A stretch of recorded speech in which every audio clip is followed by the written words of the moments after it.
Well, in this kind of environment where we do have those bear market rallies and is really unknown and uncertain around the stock market, I really do like the kind of a barbell strategy. Okay, again, for long-term investors, you can buy anytime. You can continue to buy stocks every month and just not worry about it. That is a great strategy and a great strategy for a lot of people.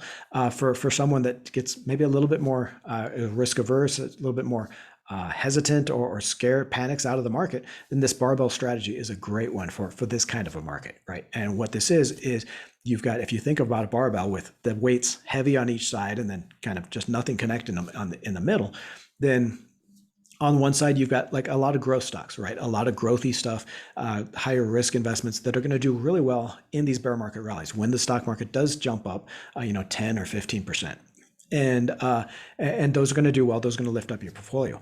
Now, on the other side, though, you have more cash, bonds. Maybe some like iBond savings bonds that are paying 9.6% right now. Great investment. But you have very safe investments that are going to protect your money and protect that part of your portfolio just in case stocks do fall, and you can buy in at those lower prices, right? So it's a very two-sided portfolio. And what this does is it protects you from, I know a lot of investors got scared out of the market, sold their stocks, and now they're seeing, as we record this in August, stocks just had their best month in 19 months, best month since November 2020, up 9% last month alone, right? And so what happens is a lot of investors that get scared out of the market sell their stocks, and then they see it go up. They see it go up, 10%, 15%.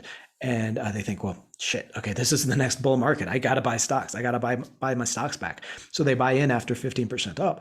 And if it does prove to be a bear market rally, they have just missed out on that 15%, bought stocks at those highs, and now they see the stocks fall again. Okay, so completely frustrating.